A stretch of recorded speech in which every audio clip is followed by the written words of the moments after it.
Only 2 rounds to go, and today the Moto3 champion will be crowned. Hello there folks, it is TIJ Gaming and welcome to part 13 of our MotoGP 19 career mode. And today we have the final episode of the season of Moto3. As you can see, it's pretty much confirmed now that Lorenzo Dalla Porta will win the Moto3 championship unless we have some particularly unexpected circumstances in which Aaron Canet, I think, probably has to win both of the races and Dalla Porta crashes in both. Equally, for us to win the championship, we made Dalla Porta to not finish either race, and for Aaron Canet to, for us to outscore Aaron Canet by 6 points. And of course, that means we have to win both races, and we have to win both races anyway to beat Dalla Porta. So we are focusing today on trying to finish second, the bridesmaid in the championship, which is something after such a turbulent season I'm quite happy with accepting, because it's been a crazy season really. If you look at the career progress, here we go. If we just look at the chart of this season, it is quite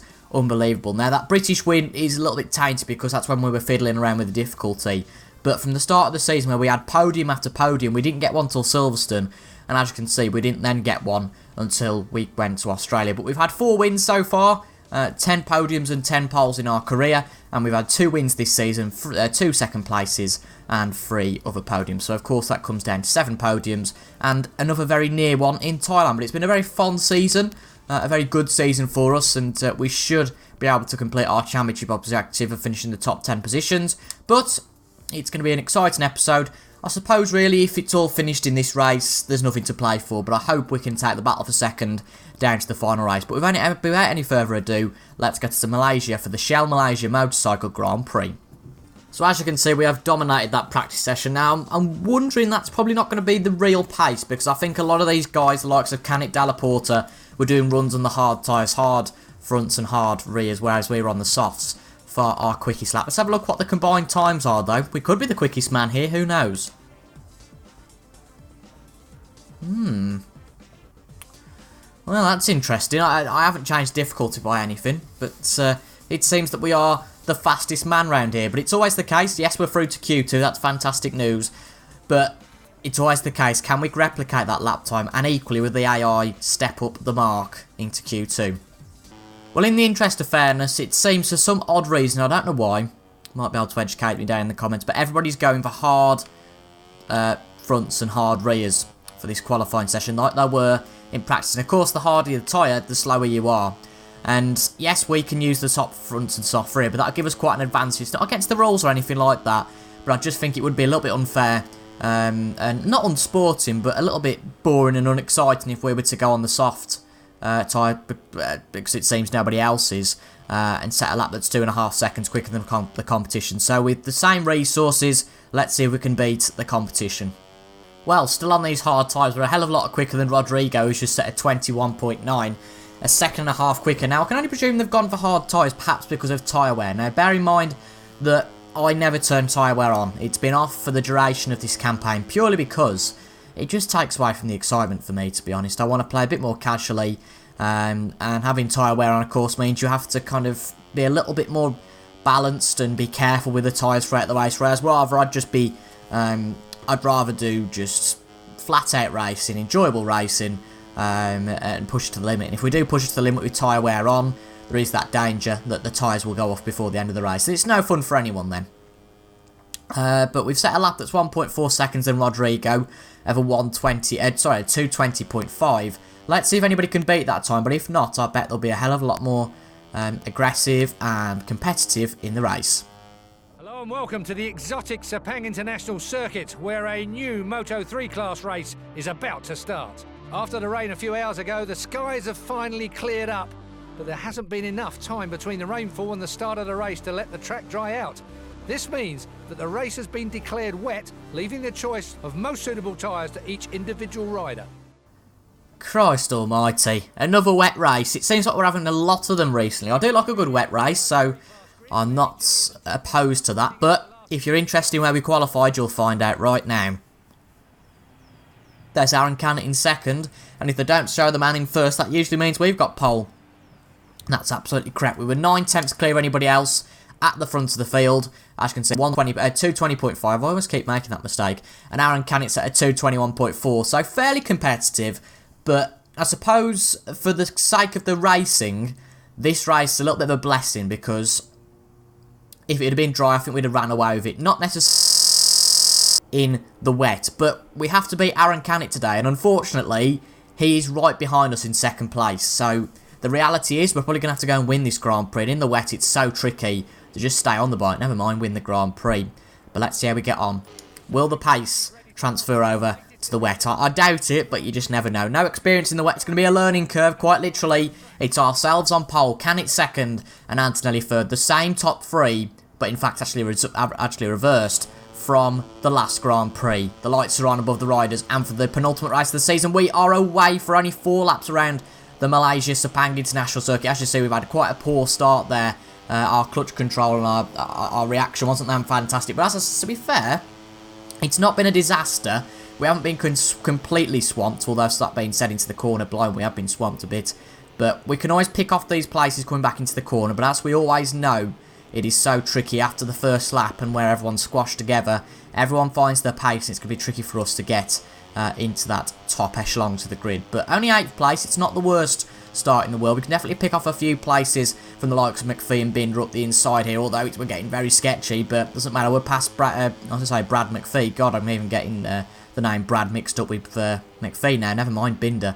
But Rodrigo, oh blimey, that was a bit of an outbreaking from Darren Binder there, but we've got Rodrigo ahead, who was second in that qualifying session when we set our lap, but it was Aaron Canet who took second in the end. I think Antonelli has took first place in this race, but as you can see, we're not losing pace particularly with the top guys, but it's important we do keep up with them.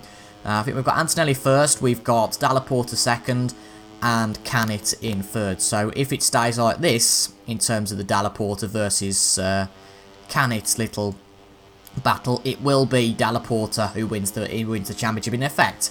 As long as Dalla Porta doesn't fall off the bike today, he should pretty much be the championship winner. But we're going to go up the inside of Rodrigo. There's a nice little space there where he's pretty much closed that off, but we've made the move stick quite nicely. A nice bit of battling up the front, it seems, between the top three. Aaron Canet just staying in third. Massey getting it all a little bit wrong and just trying to keep the bike on the road. That's trickier said than done sometimes, but he's gone way wide to the outside, and we'll pick off that 4th place. And that is a very strong start, considering where we were after the about 100 metres of the start. Canet's gone wide, we'll take that. Oh, they're not really taking good lines either, the AI. I've obviously got the experience from my F1 days and plenty of races around here in the F1 class, so that's been really beneficial here. But Aaron Canet, well, odd line there coming into that corner. I think they all took that sort of line, but again, oh, hang on, he's going for it, but no, he's gone way wide, and Dalla Porta's gone way wide. Antonelli a little bit more measured, and oh dear, whoa, Mazia just putting us off a little bit there. That could have been Canet, I'm not sure. I'm sure it was Mazia though, but Canet did retake the position, and at the moment it's Antonelli and Dalla Porta pulling away for first and second. But all that matters really is that we're beating Aaron Canet today. If we can extend that points gap in this race, that would be really beneficial. Of course, we are 6 points behind him in the championship at the moment, so could we finish in second or maybe first? That would be absolutely fantastic. But at the moment, a podium's a very good achievement. Oh, poor exit from us. Aaron Canet's got back 3rd place. That'll be disappointing now. We need to try and get that position back as soon as possible. Just a bit of a poor exit out of that corner. We didn't quite break as early as we wanted to, but we get a very good run through there. Can we get him around the outside? As you can see, oh, he's defending the outside now. So the inside line turns to ours, try and outbreak him. And if he doesn't come back for that, that is 3rd place again. But Dalla Porta right on the back of Antonelli. Let's see if we can now catch up to that battle for the 1st position.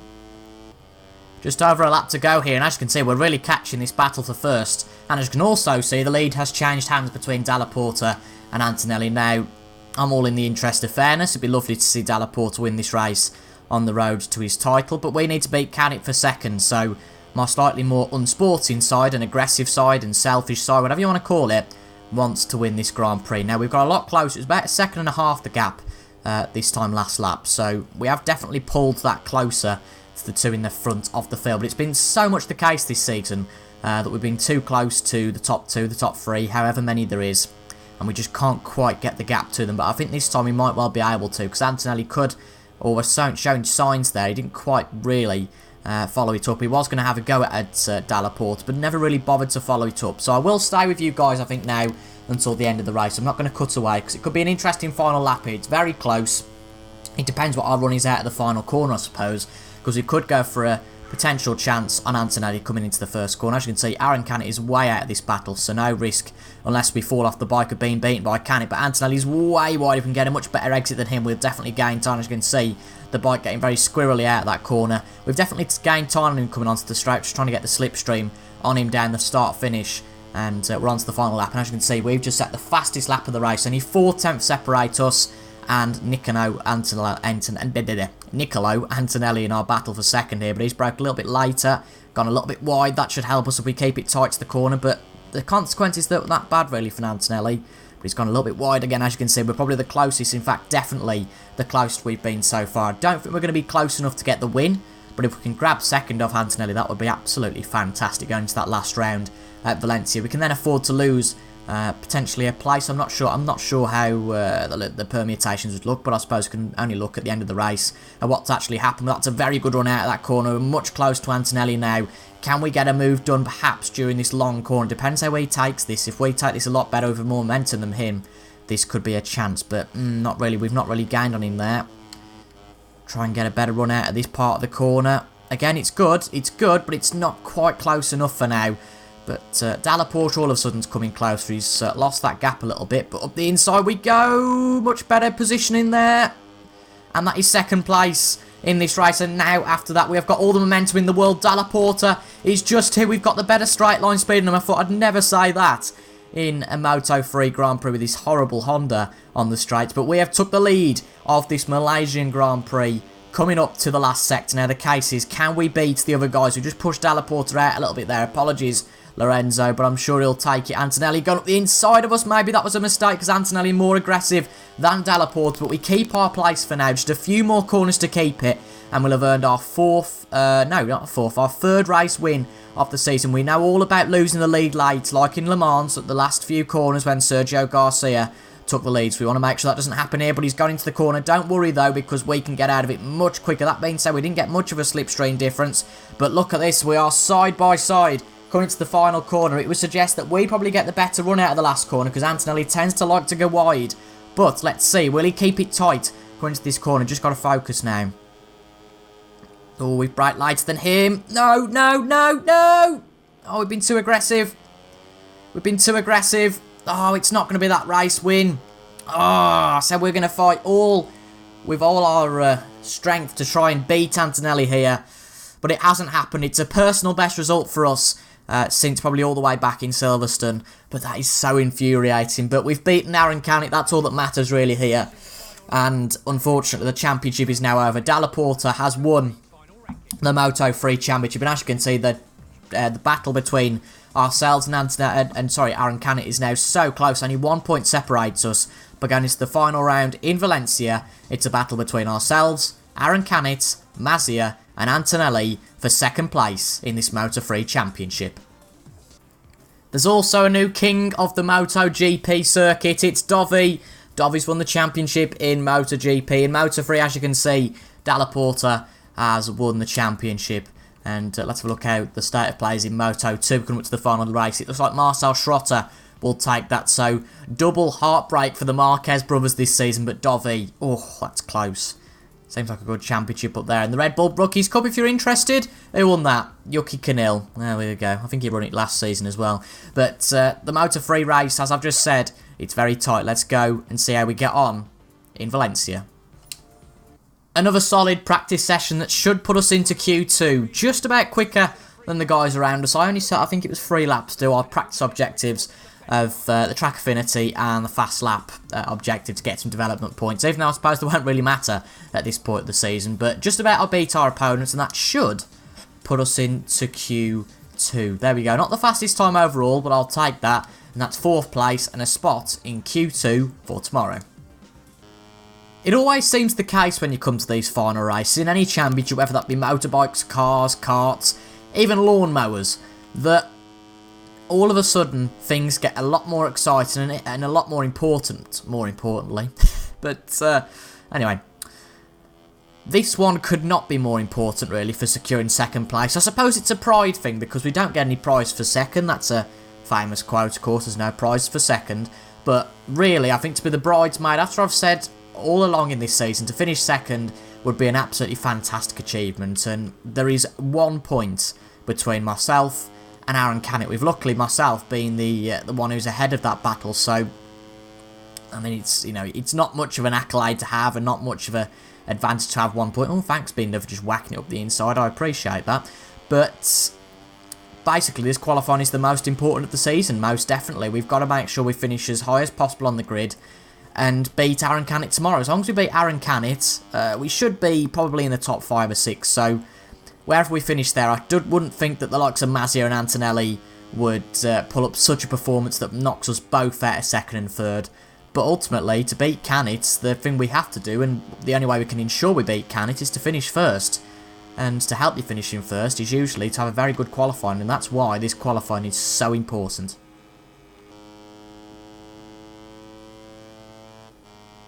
Wow.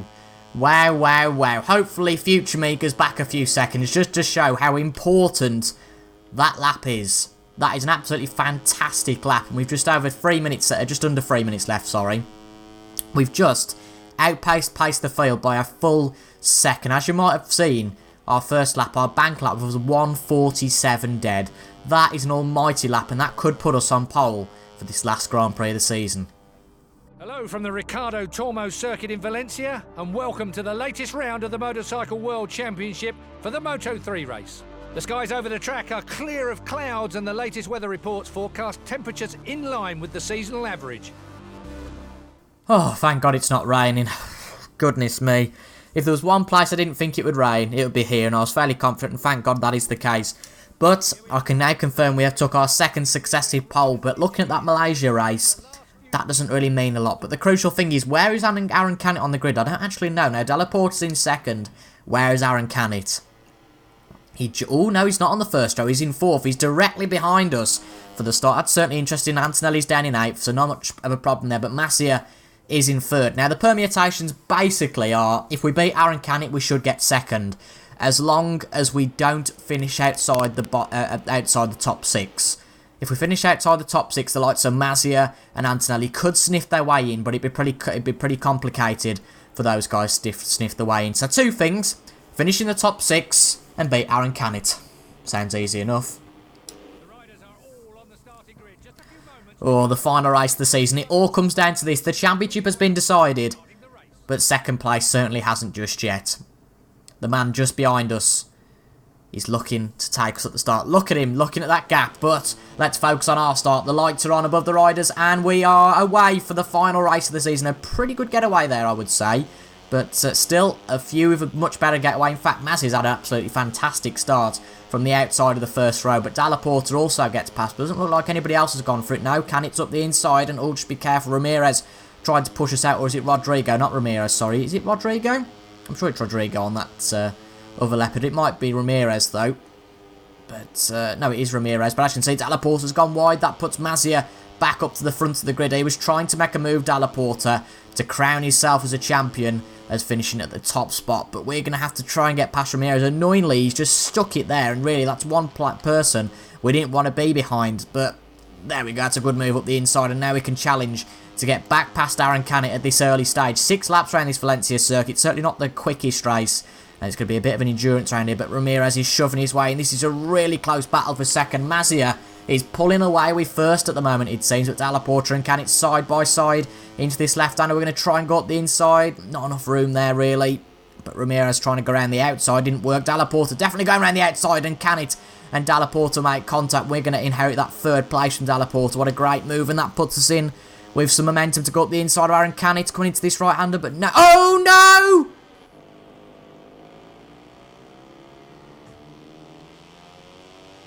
Oh, no! No way!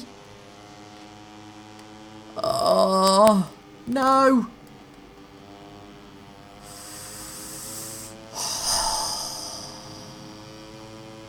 We haven't fell off the bike for a long time, but we were pushing so hard there that I think we just lost any sort of stability and focus.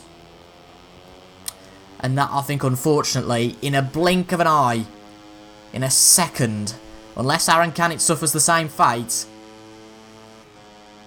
we are out of this battle for 2nd in the championship. That is gutting, and Aaron Canet, just to soften the blow, not at all takes the lead of this race. But now let's just focus. I don't think we're going to be able to get up back to these leaders, but you simply never know. Let's get the overtaking aggressive man out. It doesn't matter if we fall off again, because at this point we just don't care. Inherited a place off Bouvet-Amos there. Nice to be battling with him for once, but not in this final race where we needed a stonker of a result, but up the inside of Onku. But Onku goes further up the inside anyway. He pushes Garcia out, and we're just trying to get past these guys. They're not exactly the slowest, to be fair to them, but I can't believe we fell off. I mean, we just went for it at that corner. We tried to turn in, get the brakes on hard, and that's something we should never have done. And that's something we'll live to regret with for a long time. We probably won't finish second now in this championship, but there could be many twists and turns yet. We've been pushing to the absolute limit here. As you can see, after our crash, we've made plenty of places up, just trying to push as hard as we can. Now, the leaders aren't a mile away, but 3 laps I just think is going to be a little bit too short and not long enough to be able to catch those leaders. But you simply never know. As I said, it's really not over until it is over. And who knows, Aaron Canet might lose positions, then therefore we might be able to catch him. But he's leading this race at the moment, which is probably the worst place for him to be. But let's focus on finishing the maximum we can here, because even if we can't get second, third place would still be a good end to this Moto3 season. Fastest lap of the race by 0.6 of a second. We take that record off me. So the fastest man in this race by quite a bit, but that's not going to be enough, I don't think, to catch the leaders. To be fair, they aren't that far away, and considering we fell off early, that's not a bad... Well, we've certainly not done badly whatsoever to get back to this sort of position, and we'll try to keep picking off certain positions and still finish in that top 5 or 6, because as I've said, if we don't finish second, as long as finishing the sort of top 6, we should maintain... Well, we should get a third place in this championship, which is a bronze medal at least. Not quite second, but as I said before, there's no prize for second anyway, but getting really aggressive now. Apologies, Rodrigo, for pushing you out, but it's the way it is sometimes. But again, we should get Brad Binder. I'm probably thinking maybe we could get to 5th. Possibly, if we can get past Binder nice and quickly, but the leaders, as I've said already, are just too far away, barring any mistakes from them. Last lap time, and the last lap of the Moto3 Championship. As you can see, Aaron Canet leads the race. It's kind of like we're just not going to be able to do this. Another fantastic lap, the fastest of the field. But we made all of this for ourselves, really. With this sort of pace, we should have been dominating the field the way that Aaron Canet seems to have been. But one mistake, it all comes down to that one corner. We fell off, and that's lost us second place, unfortunately, in this Moto3 Championship. But Antonelli's in 5th. That's not going to be enough to recoup a better 20 points gap. And Mazia, I think... Oh, actually, I think Mazia's only 12 points behind. So, depending on where he finishes, he could take third in this championship. We'll have to see what the permutations are and what it looks like at the end, because I've got absolutely no idea how it would look at the end of this race. But Aaron Canet, as you can see, is way out in front. So, unless he makes a big mistake now, it's going to be his second place in the championship. And I guess the way to confirm that second place is to win the race, as we were saying earlier, and that's exactly what Aaron Canet's done, so credit to him today. But the other guys, you know, they're just a little bit too far away, I'd argue, at the moment. The worrying thing is Mazia is in second place, so an absolute disaster for us, considering we're the ones trying to beat those guys, and they're currently in the top 2. But I don't think we're going to be able to catch up to Migno and Antonelli. That Leopard running quite wide, but equally ourselves running quite wide. Is this 7th place going to be enough to secure 3rd place in the championship? I just do not know. As far as the Moto3 Championship, it's been a great season. So many turns, twists and drama. But unfortunately, it's not going to be our championship, and we aren't going to be the bridesmaid. It's going to be 3rd place at best in this championship, if not worse than that. But out of the final corner, looks like the Leopard of Dalla Porta might well be going for 3rd. But Aaron Canet is going to win the Valencia Grand Prix, win at his home race, and secure 2nd in the championship. But we've had a good result as well, considering the circumstances, and that's not bad at all. But Mazia takes 2nd. As you can see, much faster we were. Now the final championship results.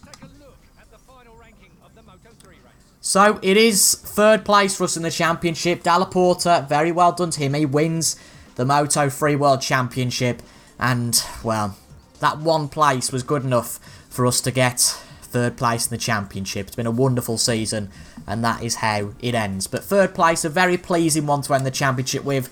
We would have took that in our battle against Bouvet-Amos and Garcia early on in the season. But with new riders coming up to the top, it was a bit of a topsy-turvy one. We're a little bit disappointed, we're bound to be.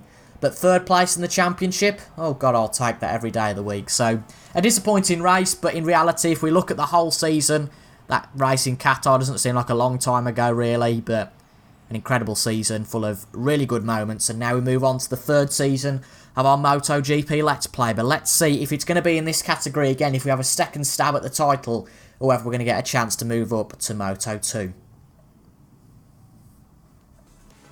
So, very good season. As you can see, we're definitely a team leader. And nice career progression, tick. And a nice lot of XP points there.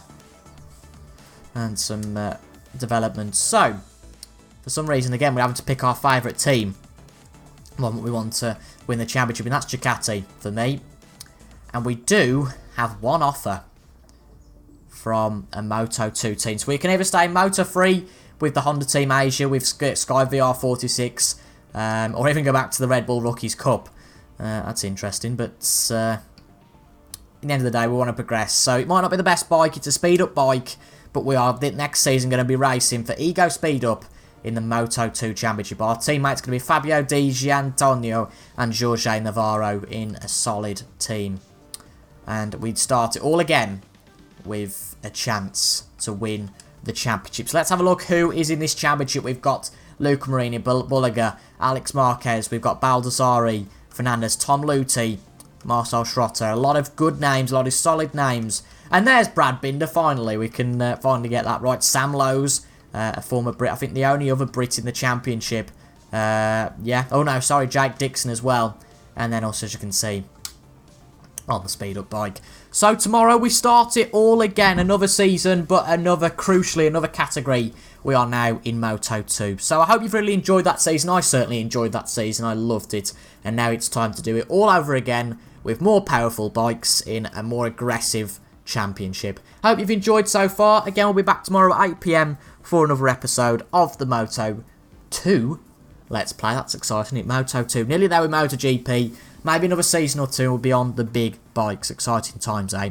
Anyway, I've been TIJ Game. Thank you very much for watching. And until the next time, I will see you all later. Goodbye for now.